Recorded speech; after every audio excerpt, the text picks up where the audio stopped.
So the game finishes Newcastle 4, Chelsea 1 at full time, and Chelsea got absolutely destroyed. They'd spent over 200 million on midfielders, but the talk of the town is 17-year-old Miley, and Bruno Guimaraes also showed them what a world-class midfielder looked like today. And I have to say 4-1 was a very fair reflection. Sometimes teams win 4-1 and you think, was it really a 4-1 thrashing? But Joe Linton missed a sitter in the first half. Trippier hits the bar. And Newcastle absolutely humiliated Chelsea, 3-1 up before the red card. And this was a game going into it where you looked at the Newcastle lineup, you looked at their bench, one of the worst benches I've seen in Premier League history. You see a 17-year-old starting in midfield. Newcastle have been a bit bumpy lately. And then you'd seen Chelsea off the back of a 4-4 draw versus Man City, really excited. Their bench compared to Newcastle's bench.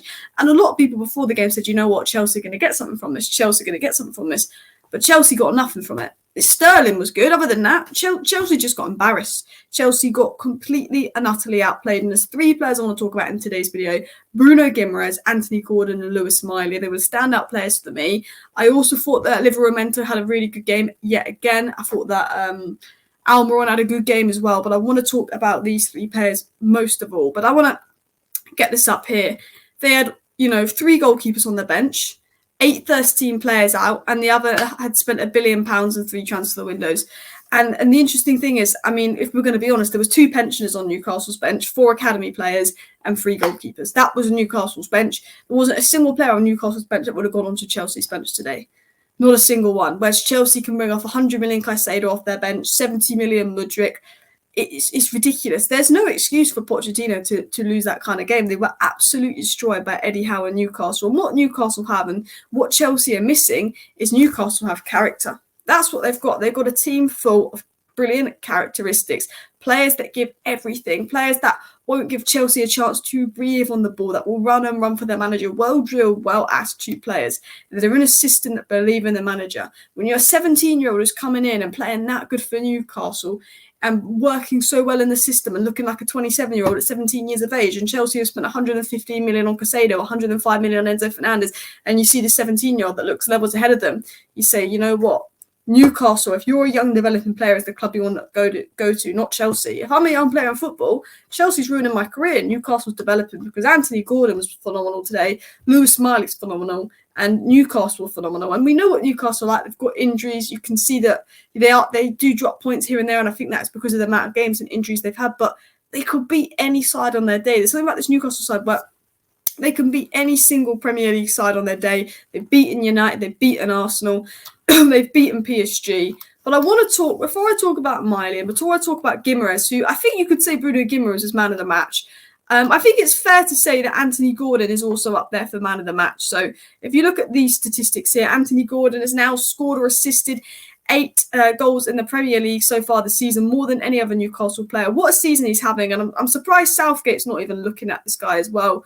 But even if we scroll further up here to Anthony Gordon's game numbers, 1 goal, 1 assist, 1 big chance created, 1 key pass, 5 ground duels won, 4 fouls won. Reece James was struggling today and obviously got the Reece James sent off. He was causing so many problems on that left wing. And in that left half space, Anthony Gordon's become really dangerous, which we'll talk about.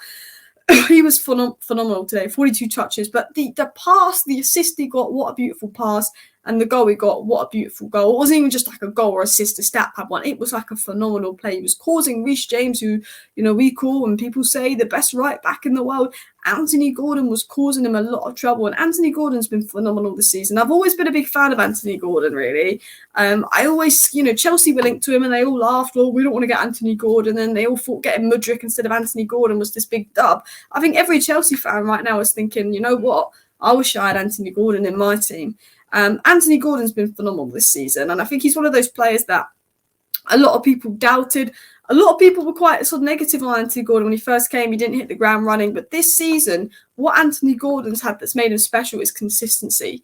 He's been consistently good. It's not like one of those players where he has a few good games and it's a purple patch. He's been consistently good, and when you're consistently good, then you go, that is a good player. And Anthony Gordon's a good player.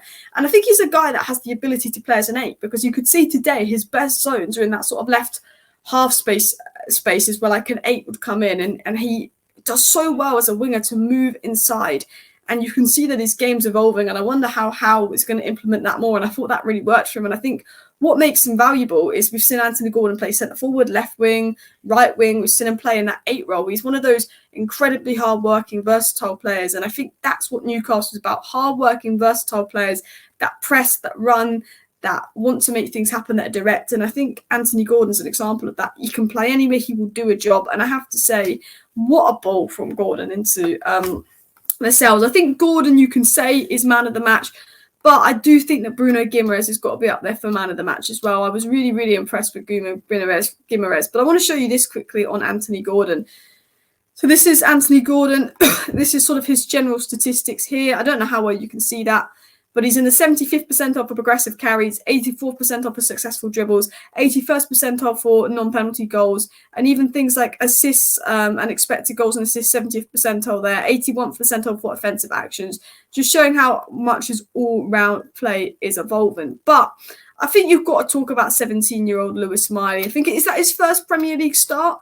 Now, Lewis Miley is a guy that only Newcastle fans have been speaking about, but I think today people who aren't Newcastle fans might start speaking about Lewis Miley. Now, I actually watched Newcastle play in pre-season. I watched Newcastle play against Chelsea in pre-season, and that's how I came to know Lewis Miley. And I did a video in the summer talking about Lewis Miley. Well, not a video, like I spoke about in one of my videos in the summer, and I was talking about Newcastle, about Lewis Miley and how good he is. But when I mentioned Lewis Miley a couple of weeks ago to someone, when we were talking about young players in the Premier League that could come through, they went, who? I don't think anyone's going to be saying, who is Lewis Miley now? The commentator was saying he looked like a 27-year-old, not a 17-year-old. He looks so composed, so good. And, you know, other than me and a few other people that maybe watched Newcastle in pre-season, only Newcastle fans have been speaking about this guy. And when I mentioned this guy to people, they didn't know who he was. And I said, look, he's come off the bench for Newcastle. He's been good. He was really good in pre-season. He's 17. It's not even like he's 19, 20 academy player. 17 is so young. I think he's the youngest Newcastle player to get an assist. And it was a really, really good ball into Isaac. And I think we've got to talk about this guy because I saw someone say for the kid to be 17 years of age and to control a pass and a bounce like that and have the composure and vision to find a bounce like that at 17 years of age shows that they got a special player because he's got the IQ. You can be a good player, but to be an elite player in these days, you've got to have the work rate, which you'll probably have playing under Eddie Howe at Newcastle. But you've also got to have the technical ability, the IQ, the vision, and he showed that today. Not only has he got the work rate, but he looks like he's going to be a clever player, and a clever player is what you want in the modern day football. He looks like a good player, and he was really good in pre-season. Again, he embarrassed the Chelsea midfield in pre-season. Chelsea have spent 200 million on midfielders. I know Caicedo didn't start, but Enzo Fernandez today was rubbish. Enzo Fernandez was probably the worst player on the pitch today. A player that's been hyped, called world-class. People rate Enzo Fernandez higher than they rate Bruno Guimaraes. I mean, Bruno Guimaraes was the best midfielder on the pitch today, hands down. Bruno Guimaraes was unbelievable today, best player on the pitch. But Lewis Miley was up there. He was better than Chelsea midfield. Do you know what made Newcastle so good today was they dominated the midfield. Chelsea spent all this money on midfielders, and Miley, Joelinton and Bruno Guimaraes, the three of them, dominated the midfield. And you got some 17-year-old getting an assist, looking comfortable. You know, he hit the bar the last game he played. He was really good in pre-season. And you've got to think, Eddie Howe's got all these injuries. He's had to put a 17-year-old in there in midfield because I think something's happened with Joe Willock and his Achilles. Sean Longstaff's out, who've been two really important players to Newcastle. And Miley comes in as a 17-year-old against the Chelsea side, 4-4 result versus Man City, confident. Everyone thinks Chelsea's going to win this game. And Miley, Bruno Guimaraes and Joelinton are coming up against the Chelsea side with one of the most overhyped midfielders and embarrassing them. And I have to say, Bruno Guimaraes was my man of the match. I wanted to praise Lewis Miley because he's a 17-year-old kid. You need to talk about how good his performance was. People don't realise, there's being a 19, 20-year-old and having your academy where you get having your debut where you're young.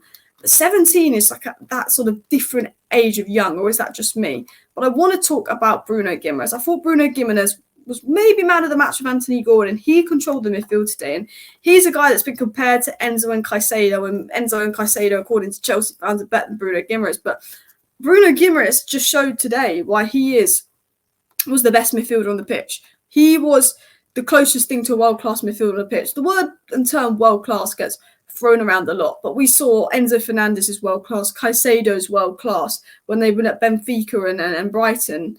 And you got Bruno Guimaraes putting in a world-class performance, and that is exactly what it's about. 94 touches, 86% pass accuracy. He completed 7 out of 10 long balls. He blocked 2 shots. He completed 4 out of 4 dribbles. He ground duels. We won 10 out of 13. Lost possession 16 times, which isn't too bad because he's making things happen as well. And then he's made 3 tackles, was only dribbled past once, put in an absolute shift. This guy was controlling the midfield. This guy was the midfield today, and this guy was absolutely phenomenal. And I don't think Bruno Guimaraes has personally been at his best this season. I don't watch every Newcastle game. But as a Man United fan, I don't think Bruno Guimaraes has been at his best this season, but he's been good this season. I wouldn't say he's had a bad season, but today was Bruno Guimaraes at his best. I know what Bruno Guimaraes is like at his best, and today he was at his best. And I do think when Newcastle will end up getting a proper DM and Bruno Guimaraes can push a bit further forward, you'll see it. But he's been good this season, but today he was brilliant. That was the Bruno Guimaraes. And some people will say, oh, Chelsea had 10 men and that, but Newcastle were dominant and they were 3-1 up before the 10 men. You look at the statistics here, 2.28 XG to Chelsea's 0.58. But in second half, Chelsea had an XG of 0.05. Newcastle very dominant, 14 shots, 5 on target. They were very, very dominant throughout the game. 4 big chances Newcastle had. 1 they missed, which I think was the Joe Linton one.